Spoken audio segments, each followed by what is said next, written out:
Digital news కి స్వాగతం.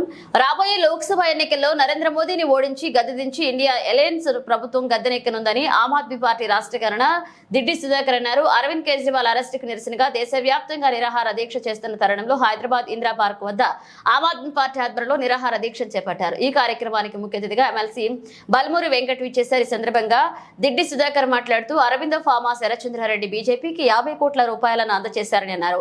సిసోడియా కేజ్రీవాల్ దగ్గర ఎంత వెతికినా ఒక్క రూపాయి కూడా దొరకలేదని ఎద్దేవా చేశారు. వీటిపై ఈడీ, సిబిఐ, ఐటీలకు కనిపించడం లేదని ప్రశ్నించారు. మోదీ చేస్తున్న అనైతిక పనులను ప్రజలు గమనిస్తున్నారని, రాబోయే ఎన్నికల్లో బీజేపీ ప్రభుత్వానికి గట్టి బుద్ధి చెబుతామని హెచ్చరించారు. నేడు చేసిన నిరాహార దీక్ష కేవలం ప్రారంభమేనని, రాబోయే రోజుల్లో మరింత ఉధృతంగా చేస్తామన్నారు. కమ్యూనిస్ట్ పార్టీ తరఫున అభినందన తెలియజేస్తా ఉన్నాను. మిత్రులారా, బీజేపీ మోడీ అధికారంలోకి వచ్చిన 10 సంవత్సరాల్లో మరోసారి బీజేపీని అధికారంలో ఈ దేశంలో ప్రతిపక్షం లేకుండా 400 సీట్లు గెలిచి ఈ దేశాన్ని హిందూ దేశంగా కేజ్రీవాల్ను దేశవ్యాప్తంగా విడుదల చేయాలని సిపిఐ డిమాండ్ చేస్తూ ఉంది. ఈరోజు దేశవ్యాప్తంగా తీసుకోకుండా ఒక నియంత్రణలాగా ఈ దేశాన్ని తీసుకెళ్లి పరిపాలించాలనే కుట్రలకు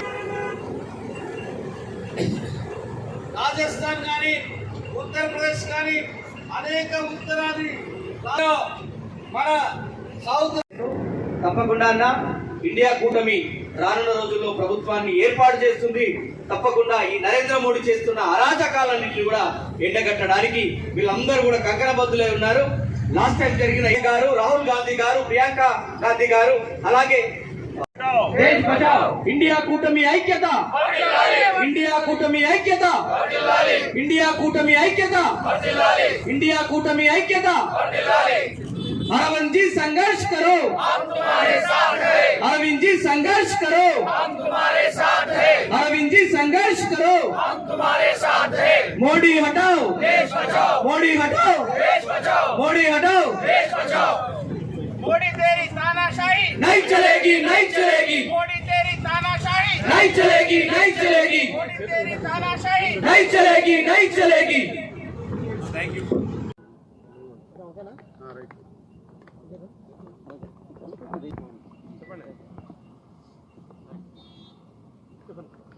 అరవింద్ కేజ్రీవాల్ గారు అరెస్ట్కి నిరసనగా ఏదైతే భారతదేశ వ్యాప్తంగా ఆమ్ ఆద్మీ పార్టీ చేస్తున్న దీక్షకి కాంగ్రెస్ పార్టీ తరఫున తెలంగాణలో ముఖ్యమంత్రి గారి ఆదేశాల మేరకు మద్దతు పలకనికి రావడం జరిగింది. దానికి సంపూర్ణ మద్దతు ప్రకటిస్తూ ఏదైతే ఈరోజు బీజేపీ పార్టీ ఏదైతే ఎన్నికల ముందు ఉద్దేశపూర్వకంగా ఎలక్టోరల్ బాండ్స్ ఏవైతే బయటకు వచ్చినా ఇష్యూని తప్పుదో పట్టడానికి, రాంగ్ ట్రాక్ పట్టడానికి, డైవర్ట్ చేయడానికి ఉద్దేశపూర్వకంగా అరవింద్ కేజ్రీవాల్ గారిని ఏదైతే సంబంధించి డైరెక్ట్గా నేరుగా ఎదుర్కోలేక ఇండియా కూటమిని దెబ్బతీయాలని చెప్పని ఏదైతే ఉద్దేశపూర్వకంగా ఇండియా కూటమిలో ఉన్న నాయకులని అక్రమ అరెస్టు చేసి కేసులు పెట్టడం జరుగుతుంది.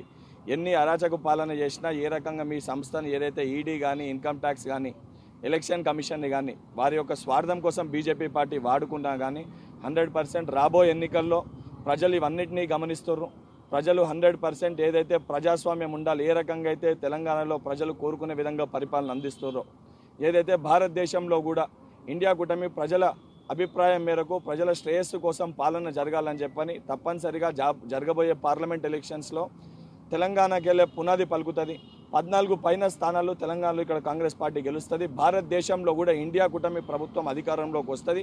వచ్చిన తర్వాత ఎవరు ఏం తప్పులు చేశారు, ఎవరు ఏ రకంగా సంబంధించిన వాటికి స్కామ్లకు పాల్పడరో పూర్తి స్థాయిలో అన్నిటినీ బయట పెడతాము. బీజేపీ పార్టీ నాయకులకు నిజంగా చిత్తశుద్ధి, వాళ్ళకి దమ్మే ఉంటే 10 సంవత్సరాల్లో మీరు చేసిన డెవలప్మెంట్ ఏంది, మీరు తీసుకున్న అభివృద్ధి కార్యక్రమాలు ఏంది, వాటి గురించి మాట్లాడండి. లేదైతే మీరు ఎన్ని కోట్ల నల్లధనాన్ని తీసుకొని వచ్చారో దానిపైన మీరు చర్చ పెట్టండి. ఏదైతే దీనికి సంబంధించి భారతదేశంలో మీరు ఏదైతే ప్రభుత్వ రంగ సంస్థల్ని వేటిని పెంచిరో దానిపైన చర్చ పెట్టండి. లేదా ఏదైతే యువకులకు ఎన్ని లక్షల ఉద్యోగాలు ఇచ్చారో దానిపైన మాట్లాడండి. ఇవన్నిటిపైన మాట్లాడలేక, ఇవన్నిటిపైన చర్చ పెట్టలేక ఏదైతే ఉద్దేశపూర్వకంగా కొంతమందిని వ్యక్తుల్ని మీరు బెదిరించి ఏదైతే లక్షల కోట్లు మీరు దండుకొని మీ యొక్క పార్టీ లాభం కోసం, వ్యక్తుల లాభం కోసం, మీ ప్రయోజనాల కోసం మీరు వాడుకోరు. ఇప్పటికన్నా ఇటువంటి యొక్క చర్యల్ని మీరు మానుకోకపోతే తప్పనిసరిగా ఎన్నికల్లో ఎట్లన్నా ప్రజలు మీకు తగిన గుణపాఠం చెప్తారు. దానితో పాటు ఇదే రకమైన చర్యలు వ్యవహారం మీద ఉంటే తప్పనిసరిగా ప్రజలు కూడా క్షేత్రస్థాయిలో మీ పైన తిరుగుబాటు చేస్తారని చెప్పి బీజేపీ పార్టీ నాయకులను హెచ్చరిస్తున్నారు. 50 కోట్ల రూపాయలు బీజేపీకి అరబిందో ఫార్మా శరత్ చంద్రారెడ్డి అందచేశారు. ఇది నిజం కాదా అంటున్నాను. నిజం కాకపోతే నిజం కాదని చెప్పండి. అది డొనేషన్లే అయితే కనుక అరబిందో ఫార్మా నుంచి శరత్ చంద్రారెడ్డి దగ్గర నుంచే ఎందుకు తీసుకున్నారు మీరు? వారినే కదా మీరు చెప్పేది 100 కోట్ల ముడుపులు అందాయని చెప్పి, వారి పేరు మీద కదా కేజ్రీవాల్కి అందజేశారని. మరి మీరు కూడా ఈరోజు దొంగలే కదా. నిజానికి కేజ్రీవాల్ దగ్గర కానీ సిసోడే దగ్గర కానీ ఎవరి దగ్గర ఎతికినా ఎన్నిసార్లు సోదాలు చేసినా ₹1 కూడా బయటపడలేదు. కానీ ఇక్కడ 100 కోట్లు బయటపడుతున్నాయి. దీని మీద ఈడీ, సిబిఐ, ఐటీలకు కనబడట్లేదా? మీకు కనీసం ఇన్ని కోట్ల రూపాయలు బెదిరించి వసూలు చేస్తే దాని మీద మీకు మాట్లాడరా? ఇది క్విట్ ప్రో క్రో. మీరు దానికి సంజాయిషి చెప్పాలి రేపు ప్రజలకి. మీరు చెప్పకపోతే ప్రజలే రేపు రాబోయే కాలంలో ఓడిస్తారని చెప్తున్నాం. ఓడిస్తున్నాం కూడా. ఈరోజు అలయన్స్ అంతా ఒకటైంది. ఇండియా అలయన్స్లో కూటమి మొత్తం ఈరోజు డెఫినెట్గా వీటన్నిటిని బండారాలు బయటపెట్టి రాబోయే కాలంలో మోడీ ప్రభుత్వాన్ని గద్దె దింపి ఇండియా అలయన్స్ ప్రభుత్వం గద్దెనెక్కబోతుంది. దానికోసం కేజ్రీవాల్ని అరెస్ట్ చేసిన లక్షలాది మంది కేజ్రీవాల్ బయటే ఉన్నారు.